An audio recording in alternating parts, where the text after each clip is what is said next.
Assalamualaikum warahmatullahi wabarakatuh.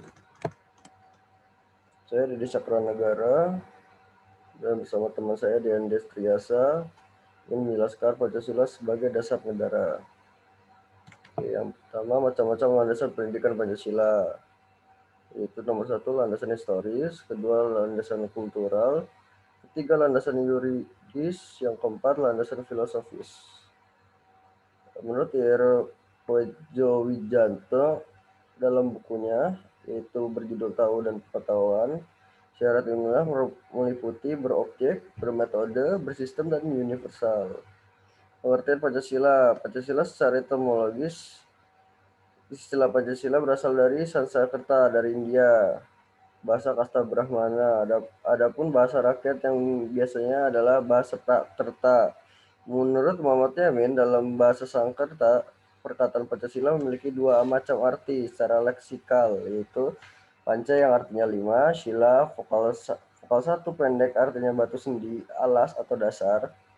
Sila vokal I pendek artinya peraturan tingkat laku yang baik, yang penting atau yang senonoh. Kata-kata tersebut kemudian dalam bahasa Indonesia, terutama bahasa Jawa, diartikan susila yang memiliki hubungan dengan moralitas.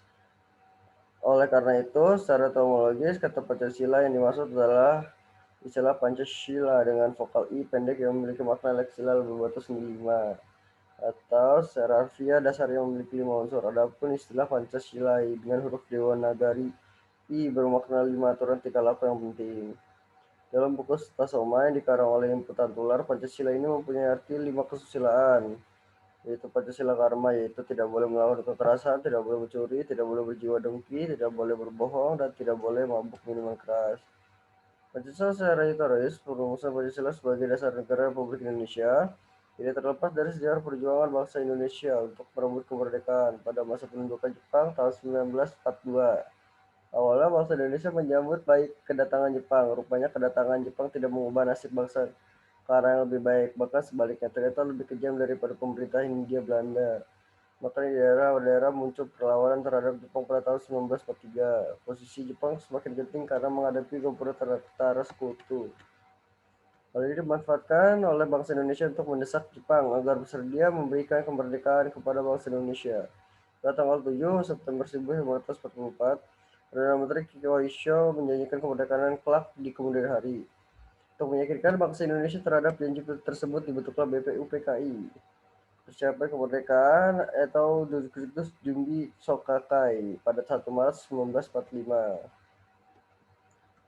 Anggota BPUPKI ini terdiri dari 60 anggota berasal dari Indonesia, 4 anggota keturunan Cina, 1 anggota keturunan Belanda, dan 1 anggota dari keturunan Arab. Dalam salah satu sidang BPUPKI, tepatnya tanggal 1 Juni 1945, telah diadakan pembicaraan mengenai dasar negara Indonesia. Proses perumusan Pancasila diawali dalam sidang BPUPKI Dr. Rajiman Wijayadingrat.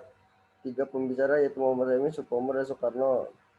Tanggal 1 Juni 1945, Ir Soekarno memberikan nama Pancasila yang artinya 5 dasar pada pidatonya dari tanggal 17 Agustus 1945 memproklamasikan kemerdekaan. 18 Agustus, di mana termuat isi rumusan 5 prinsip dasar 5 isi dasar negara yang diberi nama Pancasila. Sejak itulah Pancasila menjadi landasan Indonesia dan istilah umum. Ya, selanjutnya dijelaskan oleh Dean. Secara terminologi historis, proses perumusan Pancasila sebagai berikut. Pertama, Dr. Muhammad Yamin. 5 asas dasar negara Indonesia. 1. Peri kebangsaan. 2. Peri kemanusiaan. 3. Peri ketuhanan. 4. Peri kerakyatan. 5. Kesejahteraan rakyat. Yang kedua, oleh Ir Soekarno pada tanggal 1 Juni 1945. 5 asas dasar negara Indonesia. Yang pertama, nasionalisme atau kebangsaan Indonesia. Kedua, internasional atau peri kemanusiaan. 3, mufakat atau demokrasi. 4, kesejahteraan sosial. 5, ketuhanan yang berkebudayaan. Selanjutnya, Insinyur Soekarno mengusulkan bahwa 5 sila tersebut dapat diperas menjadi trisila. Yang pertama, sosionasional, yaitu nasionalisme dan internasionalisme. Yang kedua, sosiodemokrasi, yaitu demokrasi dengan kesejahteraan rakyat. Ketiga, ketuhanan yang Maha Esa. 4. Diperas lagi menjadi Eka Sila atau satu sila yang intinya adalah gotong royong. C. Piagam Jakarta, 22 Juni 1945. Rumusan Pancasila. 1. Ketuhanan dengan kewajiban menjalankan syariat Islam bagi pemeluk-pemeluknya. 2. Kemanusiaan yang adil dan beradab. 3. Persatuan Indonesia. 4. Kerakyatan yang dipimpin oleh hikmat kebijaksanaan dalam permusyawaratan perwakilan. 5. Keadilan sosial bagi seluruh rakyat Indonesia. Pancasila secara terminologis. Dalam sidangnya, tanggal 18 Agustus 1945, telah berhasil mengesahkan Undang-Undang Negara Republik Indonesia yang dikenal dengan UUD 1945. Adapun Undang-Undang 1945 terdiri atas dua bagian, yaitu pembukaan UUD 1945 dan pasal-pasal UUD 1945 yang berisi 37 pasal, satu aturan-aturan peralihan yang terdiri atas 4 pasal, dan satu aturan tambahan terdiri atas 2 ayat.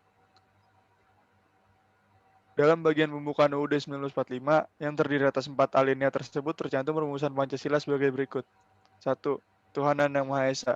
2. Kemanusiaan yang adil dan beradab. 3. Persatuan Indonesia. 4. Kerakyatan yang dipimpin oleh hikmat kebijaksanaan dalam permusyawaratan perwakilan. 5. Keadilan bagi seluruh rakyat Indonesia. Rumusan Pancasila sebagaimana tercantum dalam pembukaan UUD 1945 inilah yang secara konstitusional sah dan benar sebagai dasar negara Republik Indonesia yang disahkan oleh PPKI yang mewakili seluruh rakyat Indonesia. Namun, dalam sejarah ketatanegaraan Indonesia terdapat pula rumusan-rumusan Pancasila sebagai berikut. A. Dalam Konstitusi RIS. Berlaku tanggal 29 Desember 1949 sampai dengan 17 Agustus 1950. Tercantum rumusan Pancasila sebagai berikut. 1. Tuhanan yang Maha Esa. 2. Peri kemanusiaan. 3. Kebangsaan. 4. Kerakyatan. 5. Keadilan sosial.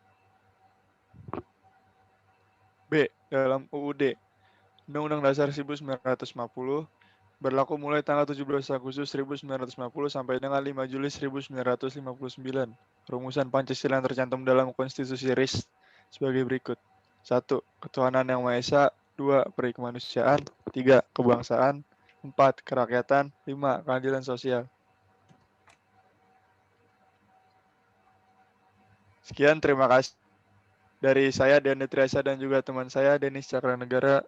Kurang lebihnya mohon maaf. Wassalamualaikum warahmatullahi wabarakatuh.